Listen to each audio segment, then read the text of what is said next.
Welcome to T.R.A.A.P TV and Soul Culture Productions, TTSCP. Today we got a special video. I'm finna keep it short. You look at this video, I want you to look at it in the eyes of if you was at a cookout. Because what they talked about in this interview was really deep. A lot of stuff that we watched when we were young. Nowadays, a lot of these people have secrets or they weren't really living the life that they really portrayed. A lot of people in the industry are faking.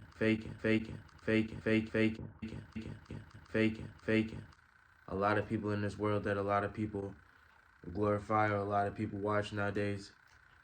We can't be idolizing these people. So God is good. That's my main message. I appreciate Katt Williams for even doing something like this because it's easy out here in this world. And a lot of y'all people don't want to do the research or take the time to understand what's really going on. I'm going to show y'all what's going on. Stay tuned. I love y'all. Thank y'all for supporting the channel. But I can tell you this. We auditioned in Los Angeles. Yes. I was audition number 201. 200 black comedians auditioned for the role of Money Mike with me. You're saying all 201 of us was auditioning and you had already had the role and had already shot the role in 4 days? The truth of the matter is, the Money Mike in the original script got raped in the bathroom, and that's what Rickey Smiley was okay with. Katt Williams had to take the risk in front of the studios and the cast and our powers that be in his very first movie and say respectfully, humbly, guys, if we're talking about anything else, I have no credibility and I have no pull. But we're talking about comedy, right, where I have all the credibility and all the pull. The problem with Friday After Next is we're trying to make a classic comedy. And this comedy involves a rape.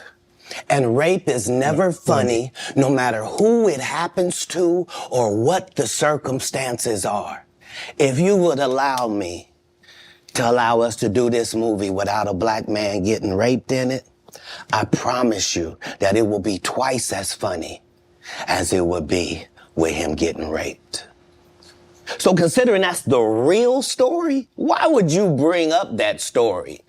35 members of the cast and crew have never brought up that Rickey Smiley was gonna play Money Mike. No one ever saw me put on a Santa Claus suit. We got a wardrobe department. They made a Santa Claus suit for me. Why that wasn't in the bloopers? Why? And here's the other thing. Everything that Money Mike said, Katt Williams wrote. So what Rickey Smiley say on his? You can't say my lines, I wrote them. That's how I already know that I'm gonna be funnier than you. What he told everybody was, Katt Williams, and don't nobody know who he is. I'm on the radio. I'm with Steve and Said. Everybody know me. That's what he told everybody that would listen to on the set. That's the truth of the matter. He was so egregious, not now, then. He was so egregious that, and Hollywood has never heard this in 100 years. He was so egregious, I put in my contract that I won't work with Rickey Smiley again unless he's in a dress. Now, what was Rickey Smiley's next movie? Was it First Sunday? Did he wear a dress in it? You bet he did. It's in my contract. Why would you put that in your contract, Katt? That's where he's a believable actor. Him and Tyler Perry can't play a man to save their life. They play good women, and I believe that the best actor should be in the best role. So that's why, because when we released that clip and he said that, you responded because he said he was supposed to play Money Mike and you were supposed to play Santa Claus. An outright lie. So that he knows is a lie. He did 4 comedy specials. They're so bad, Shannon, they're not available on Netflix or Tubi. Can I say that again for the audience? They're so bad that they're not available on Netflix or Tubi. You don't think Say's a good comedian? The world doesn't think that, sir. I have 12 comedy specials. He has 4 specials that are not available on Netflix or Tubi. It seems to me, Katt, that you had a lot to get off your chest. No. You wanted to set the record straight. Winners are not allowed to allow losers to rewrite history. I don't say any of these things if my name is not breached by these people on your platform. If you give a liar a platform to lie, then I'm not being messy by saying, hold on, that never happened, it's untrue, and there are hundreds of witnesses for each thing I'm saying. So let me ask you this. What is your relationship with Steve Harvey, Ricky Smiley, and Cedric the Entertainer as you sit here currently? For 30 years, they're a group. These aren't three random guys. The way that Ricky Smiley kept appearing at all of my auditions is because of Steven said he would tell anybody that, listen, they got a gang on that side. They know what it is. They know who the gang is. Why Earthquake not in movies? 'Cause he's illiterate. He can't read. And they found that out when they gave him a show and put the cards in front of him. Like, all of these dudes are co-entwined and they share secrets. And this is the age of truth. And the truth doesn't need to be scared of the fact that people tell lies. Katt's on drugs. Where are the stories? Why is there no story of anybody who ever sold a drug to me, did a drug with me, was around me when I was inebriated? I got 5 daughters. I got 5 sons. Why would we tell these ridiculous stories? Because it's competition. You feel like, well, why comedy guys can't just get along? Yes. Why didn't you get along with the other teams you were competing against? If you're a Denver Bronco, why you don't get along with the Cowboys? Something wrong with you? But I don't disagree. I don't dislike all the Cowboys. Katt, damn, you like this? No, that's not. Okay, what comedian? Here in Los Angeles doing the same thing. It didn't happen. It didn't happen. And I hate to seem like a petty individual for picking apart lies, but Jussie Smollett gonna keep lying until you say we don't believe you. Like, it's important in the checks and balances of the universe that liars not get to make complete narratives for themselves. Are you not afraid about being blackballed again? These are some power people. What do you mean again? These people are not powerful. Satan can't create anything. That includes blessings for his people. That's why, do you know what the number one job of somebody that sold their soul in Hollywood is? What? Is to act like it didn't happen. They all do the same job. Why do you think Gary Owen can't cross over and he already white and been in comedy for 25 years? If what I say ain't the case. It's a cabal. It's a consortium. They rock with who they rock with and they don't with who they don't. But I'm not scared of being the competition any more than you were when you lined up across from a superior team. Yeah, on paper, they're a better team. Right. They have all the assets and resources and we don't. But let us get on the line, boy, and see if that factors in. I guarantee you it won't. Wow.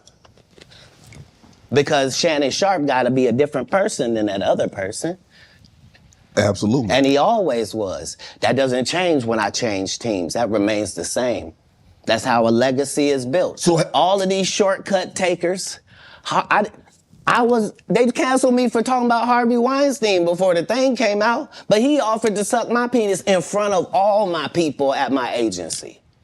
What am I supposed to do? He did all of that. I'm thinking I'm the only black person on the script. I get there, there's 3 other black guys on there. Woo. Huh. So you wonder what they did to get there. I told him no. What y'all do? And this is why when I walk in a room, heads go down. Behind my back, I'm nothing. I'm just a regular old comedian that's bitter and jealous. But in my face, no. The king has walked in and they have to respect it only because I've not taken the shortcuts. I've not been funded.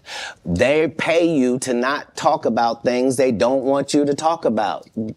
They tell you that themselves. I can't do that because Steve told you that he stopped doing stand-up because he had 7 TV shows. The only problem is when he stopped stand-up, he didn't have those 7 TV shows. He stopped stand-up because he got in a comedy battle called the Championship of Stand-Up Comedy with one Katt Williams in Detroit in front of 10,000 people and lost because Katt Williams said he was actually bald and that was a wig. And I went in, and that's why he couldn't do stand-up anymore. Imagine him coming to tell you another story where he got so big and it was Bernie and them's fault because they wanted to be movie stars. What? You called Ocean 11 to get that nigga's part. What do you mean you didn't want to be a movie star? So on the behalf of Bernie, I would have to say what I have to say. You was in Oakland. Did you join the nation? Is that? Yeah, Honorable Minister Farrakhan and I have an extremely close relationship. He refers to me as one of his sons. So, yeah, I spent a particular period of time. Let me explain. Yes. Because my particular background was already religious and super strict, right? I didn't find out about other religions by reading about them. I went to their religion. I don't want to learn from Jewish people from outside. I want to be in a synagogue. I don't want to learn about Muslim people I want to be in a mosque. I don't want to hear about the Baptist or the Pentecostal. I want to go to their church and see. And so that was the religious discovery that I was on through that period in my life. When did you know you were funny? Probably about 10 years ago. 10 years ago? Yeah, about 10 years ago. So you didn't think as a child, because obviously you said the very structured background, your family was very religious. So obviously you didn't get an opportunity. I never did a talent show. I was never in any extracurricular activities. I was never in drama. I was never in band camp. I was never a Boy Scout. And you didn't stay in school long enough to get funny because you dropped. You understand. So there was no, I don't tolerate high school games. I didn't go to high school. I don't know how most of the games they think I play, I'm not even aware of them. But Katt, for you to get on stage, and like I said, a lot of people, like a lot of comedians, I had a few here, they're like, okay, I told jokes to get girls, I told jokes to, get people to laugh at someone else. Yeah. But you is like, you say you did comedy one time in Florida. Yeah. And you had this other opportunity, like in Oklahoma, that they were going to take you out if you won the talent show. You was going to go on the road with these well-known comedians. And I did. But I'm just saying, how in Florida at 13, 14 years of age, you like 16, I can do that. Well, because I knew that there were a lot of other things I could do. Like when I looked at drug dealers, I thought I could do that. Yeah. You but see that's what I'm easy. saying? So right. And who doesn't like that? Right. Yeah. I'm trying to figure out how I'm gonna make it. But now that I gotta do it on this side, but no, your question was, when did I think I was funny? I never was my biggest fan. To this day, I'm not the biggest fan. I'm a fan of comedy. I like great comedians. Like, I like Chappelle. I like Patrice O'Neal. Like, I like the greats of comedy because I do. Like, I like Ron White. I like Bill Engvall. Like, I know comics. Like, people that did the craft, they raised me. I was touring with Steve Marmel and Richard Jenny and real journeymen. Mm-hmm. So my comedy upbringing was standard. I thought you had to work all night, every night, all around the country, and you had to write jokes, and that you were trying to write jokes that other people weren't writing, and that your job was to be funnier. Like, people that know me will tell you I've been on this. Like, I had a list of all the black comedians that were more famous than me. There was 300 of them on the list, and I had to be able to cross them all out before I could make it to the next level, before I felt like I was funny enough to do that. And so I appreciate what competition does for sports and for my particular sport. And comedy is a sport. What gave you the confidence that you could get on stage? You remember I was 5 years old on stage. Okay. So performing in front of people was no problem. But I was reiterating God's word at that point. Oh. Now, I just have to make sure that the content is good. Oh, look, I've had Cube. I've talked to Cube, and a lot of people say Cube doesn't pay. What's your relationship with Cube, and what did that opportunity mean for you?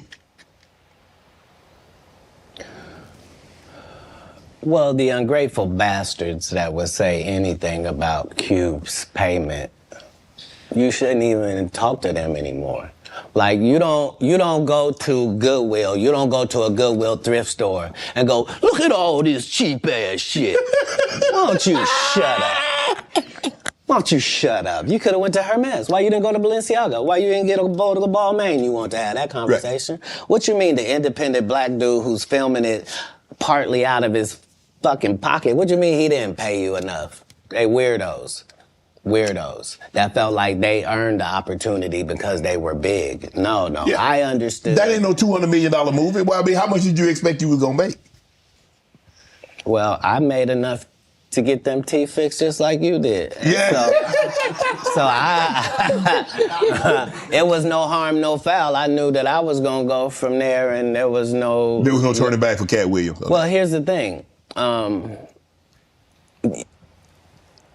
I wrote it. What I'm saying if I did it and I did a good job at it, you can thank me. I was involved. Right. I'm not gonna come later on and tell you, I never even read the whole script. So how you know what roles? What? What do you mean you never read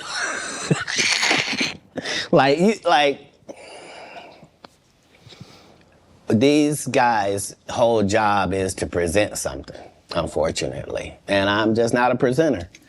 If you ask me a question, I'm just going to tell you the truth of how it went. You're talking about the special needs. That's good. That's a different time. That's some clever material. That was a different time, Katt. No, it wasn't. It was the time I was there. But I'm saying... That time, this time, same times. No, but I'm saying... Just like people that tell you the Egyptians, they're not black. Egypt is in Africa, folks. Yeah. As long as Egypt is in Africa, then Egyptians are African. Do you believe you could tell the same jokes today as when you started out? I mean, Eddie Murphy not telling those jokes. Richard Pryor wouldn't be able to tell those jokes in 2024 that they told in the 70s and the 80s. So they wouldn't have told them. But that's my point. They're not inferior people. No. If they were in this time, they would be going according to our time. Just like then, we were going according to that. Like, that's how it is in the world. There are words that we can use for a while. And when we use them for a while until somebody says, that ain't a good word, we should stop saying that. Correct. That don't make people feel good. And we stop saying the word. And we move on to another word. You can't say the R word. You can certainly say special needs. Yeah. You can certainly say spectrum. Be slow. There are things that you can say to get your point that don't have to hurt people. Right. But you would know that if what you did was construct the English language for a living, then you would understand that part. You financed your first stand-up. You had it cost you $22,000. You had 25 to your name. Yep. Why did you decide to do that? You believe that much in Katt? I believe that much in business. In business, the goal is for you to become independent and be the boss, take the responsibility, and also get the profit. Okay. That's all. How can I be looking for you to put me on if I wouldn't? And if I can't show you what you missed out on, why would you believe me? Now, the fact that I was able to do it 12 times, that's the real thing. The part that I'm able to do it all across the country. The fact that every time I do a tour or a special, you think, well, that's sponsored by somebody. Somebody did a good job.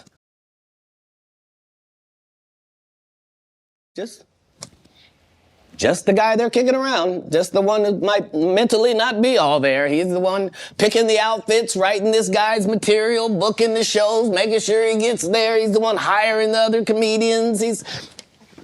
But hey, I knew that that's the end goal. So if that's the end goal and I'm there when I start, why would I deviate from that? Right. Remember, my goal was to get this far in Hollywood and still have a virgin asshole and never have sucked a penis. That was my only goal. I didn't want to get with a white woman because I was scared she might have me running down the street like Jonathan There Majors. you go. See, come on, Katt. Not because I didn't like white women. I think white women are as great as any other women. But I'm not gonna act like I'm not scared of them. I have a reason to be scared. You could be Kang the Conqueror, and they could take your rabbit ass down in 2 weekends. And that's the truth of the matter. So I stayed away from that. And remember, I told you the drug story from when I'm in the park. Yeah. So these are just the things. I had all of those when I came in. I already was ready for that. I did not know. You're telling me and showing me a side of the business that I didn't know. That you guys are, man, the competition, the competitiveness. That's all business. I don't care if they're selling Coke. You wouldn't believe the things that Coca-Cola says about Pepsi. You wouldn't believe the water conversations between Dasani and Liquid Death. Like in all business, in all sport, competition is a driving force. And I don't require anybody to be better. Who am I? I just require if you're a loser and you've taken shortcuts at every chance and you've made sure that you didn't put anybody on that really had a work ethic and was a God-fearing person and you helped it. If that was never you, then don't act like that's you. Don't get out here now that you don't do stand-up and start acting like, oh, you not sure why you don't do stand-up no more. I heard you got run off. You better be careful. The nigga that run you off gonna show up and he gonna tell everybody. Man, what you gonna be able to say? Nothing. Why you think I speak with such clarity? I'm actually involved in each one of these stories I told you about. I don't know if you saw this, but T.R.A.A.P. Henson got extremely emotional the other day. She was giving an interview. Yes. And saying that they're vastly underpaid. And say the math is not mathing. They get X amount of dollars by the time Uncle Sam get his cut, by the time the agency get their cut, and what you see they were supposed to get is a fraction of that. Where do you come down on that, Katt? It was the saddest thing ever because imagine being in your genre, in your sub-niche, whatever it is. Imagine being in your lane. Imagine being one of the very top of your lane. That to the point where if they don't take you for the role, there's not 3 black actresses that they can say are bigger than you that we're going to give this to. Imagine you being at that point and have to humble yourself and say, they're not paying me, y'all. And they not making my pay go up because I'm doing better or nothing. It don't matter to them that I'm famous and people know me or nothing. They want to pay me exactly what they paying the new girl. And I've been suffering under it for a decade now and just taking it. I just been getting whooped. But I just got to come say, this is wrong. We should be ashamed. But this is a country where we don't pay the teachers and then we say the kids is the most important thing. You can't have both of them. If you do that, we're going to end up with a generation that can't read. Guess what? Generation Z and A can't read. Why? Because who was giving them a book? We gave them an iPad or a phone. And now the letters don't mean there's no cursive writing. Right. Sorry about that. So yeah, this is what period of time it's in. It's the period where the victims get to say, they've been hurting me for a long time. And I just ain't said nothing because I was trying to be strong and I didn't want to shame anybody. When our people call out for help, we got to understand. You know what I mean? Like we put too much pressure on Tyler Perry. Mm-hmm. You know what I mean? He ain't put nobody on. The people that been in his productions, they not famous. All of them can walk through the mall without security. Be what you gonna be, but put your people on. If you a gay person and you in there, put some other gay people on. Put somebody on. Or don't be wondering why people keep saying gatekeepers. Because clearly, y'all are keeping these gates. Clearly. Wilding out. How difficult was it for Nick Cannon to get you on, and what was that experience like? I've known Nick Cannon since he was a teenager. He had to have his he in the comedy club, if you're underage, you can't be in the regular club. You had to be in the kitchen. Right. So I was the master of the kitchen every comedy place because I got a child, and my child is back here in this place while I go on stage. Right. So I've known Nick Cannon since he was 14. Nick Cannon has never called and asked me to do one single thing, and I turned him down because I've known him since he was a young black child in Hollywood. Wow. So what I did in Wild 'N Out was to be his protector and to be his voice with hip hop. So the whole thing was the thing that he was trying to do had never been done before. You can't bring 6 comics in and let 6 comics talk shit about 6 rappers because the 6 rappers will beat the 6 comics' ass. Right. You would have to have a comic that could actually stand in between and go, look, we comics, we gonna say what we gonna say, y'all gonna take it and understand it's a joke. If you want to fight, we fight before the show. So you can go out there with your black eye. We're not going to do it comedically.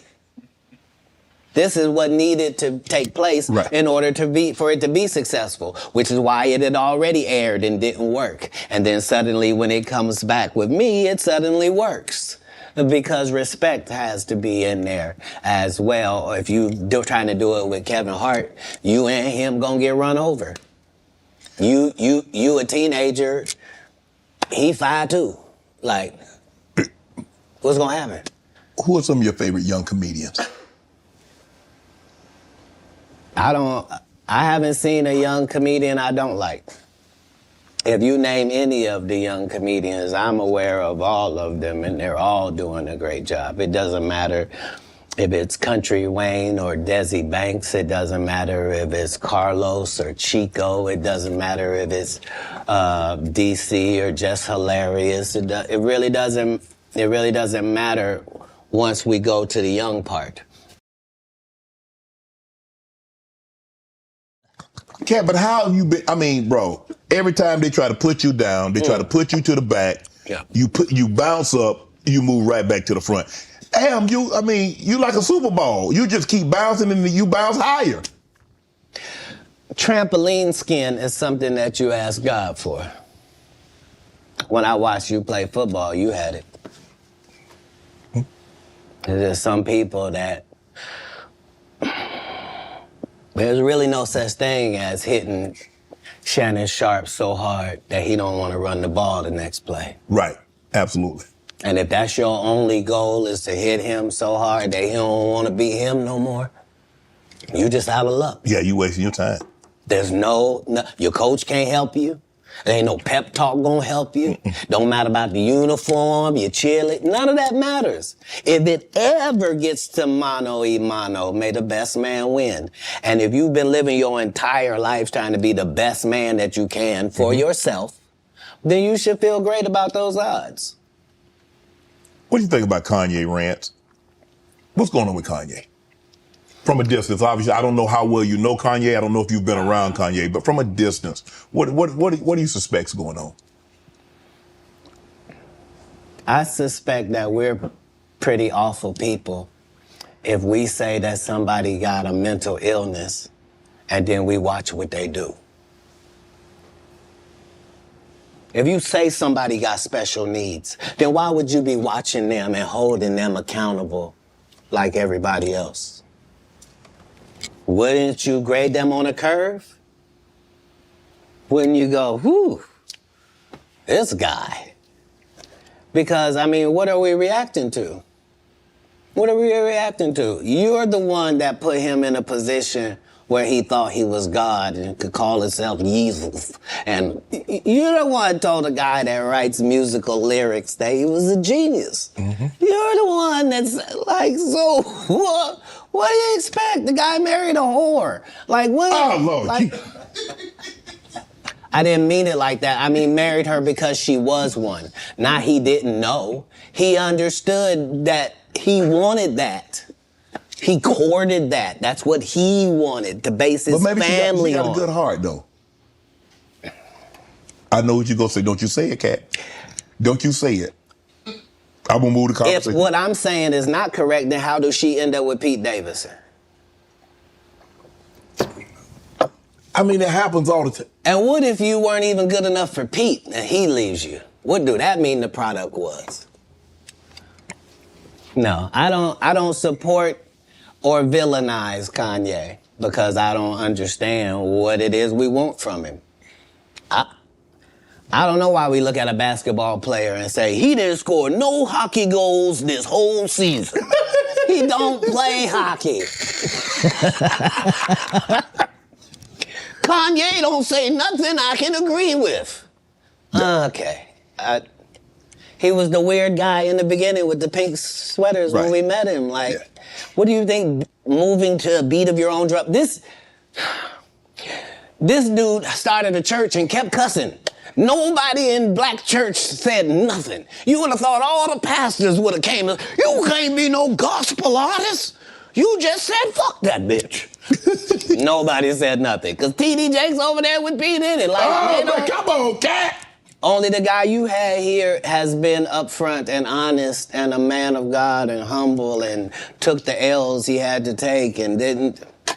I did see it was trending though, but I ain't know. I ain't know why, Katt. I don't. All people that love the truth got to be happy if the truth coming out and lies is getting exposed. That's just what time it is.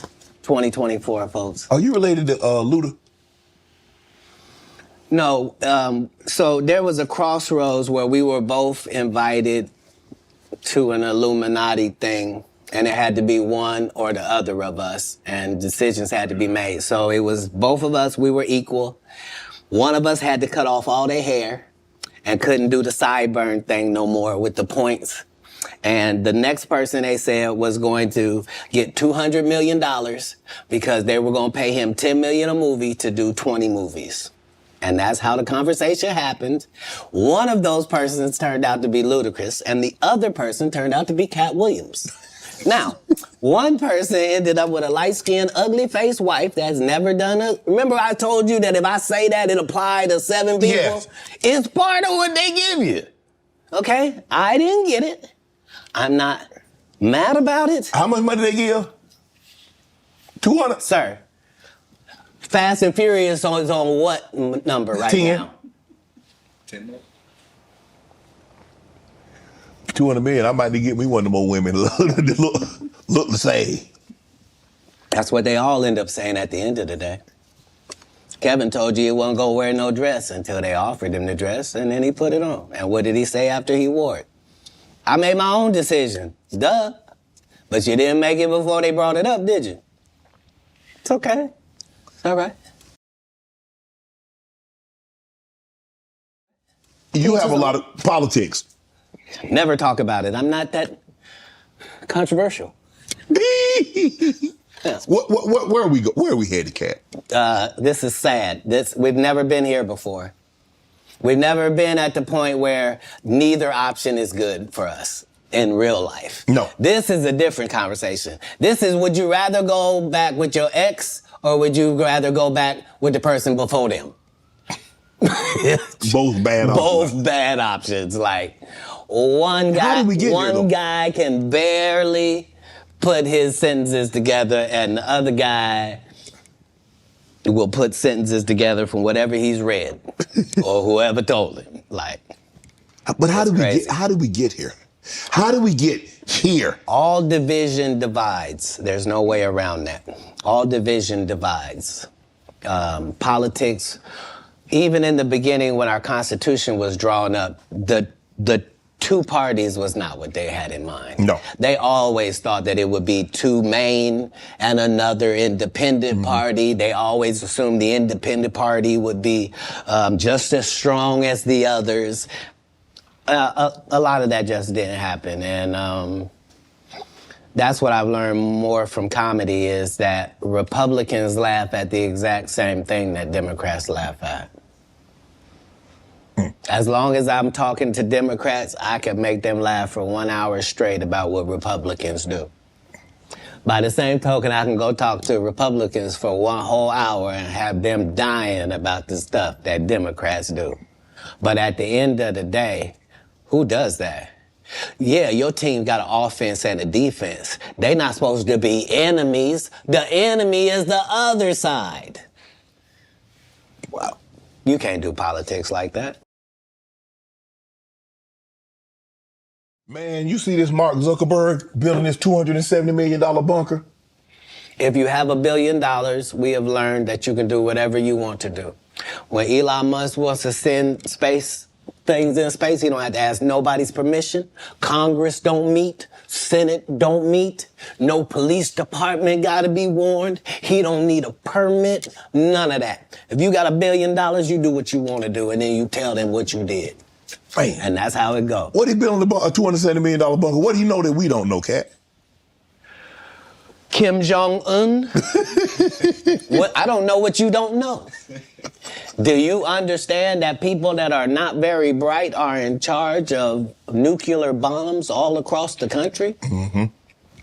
That's what he knows. He knows that 30% of all weapons systems are running off regular Wi-Fi.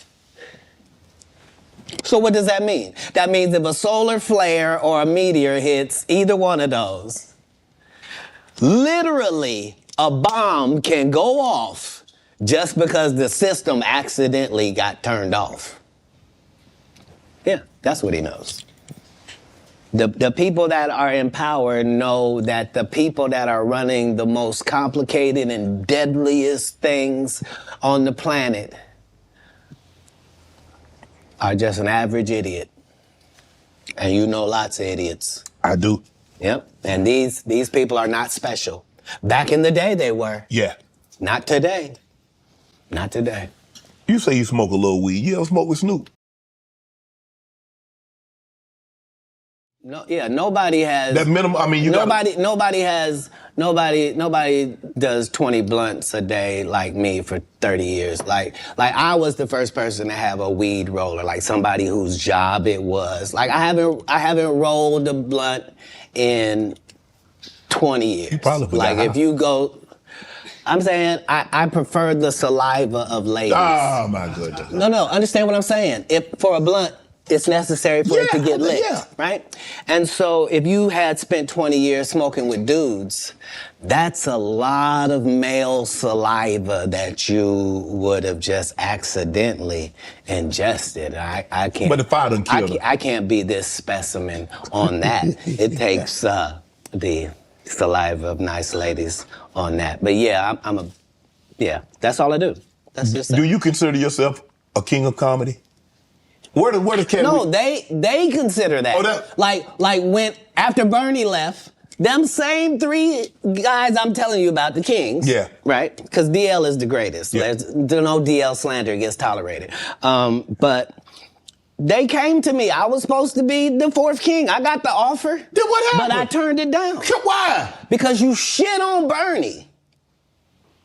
And I know the truth. You think I'm gonna let you shit on Bernie and then come get me? I'm the next king? Fuck you. Why? Because the whole time Bernie was here, you was acting like you was funnier than him.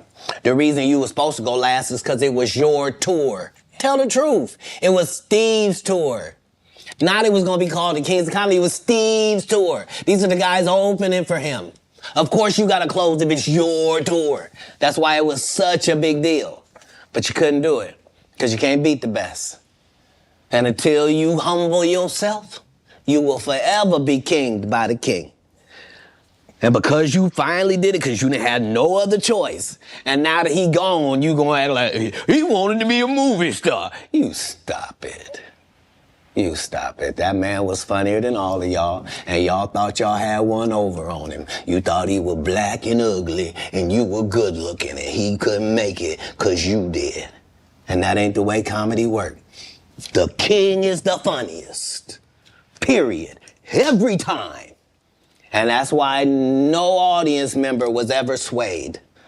It didn't matter where Bernie went. You think if Bernie went first, he wasn't the king? Get out of here. Get out of here. Get your ego out of this. You let the best be the best. Right? Katt Williams, ladies and gentlemen. Thanks for coming on, bro. I really appreciate that. Thanks for sharing Thank you. the stories, setting the record straight. Now, you know they're going to double back. Impossible. Impossible. Only because if once you play this back, you'll realize I didn't say anything that made me look in a good light. I wasn't tearing down others to boost myself up. But I do have to acknowledge things that did not take place. Like, we're very ingenuous if we say this is not a game and we don't play it and people ain't in positions and people don't have their favorites and they group and they click. And, right. Well, that happens in all businesses. Right. No. Say what side you on. Say why you don't like the other side. And then get to the game. But in the game, I'm wiping the field with them to the point where they don't even compete anymore. So how you gonna let a dude that been on the bench for 15 years, I would have beat Jordan's ass. Shut up, Jordan is still alive. We'll call Jordan right now. You can't beat him now. Not then, you can't beat him now.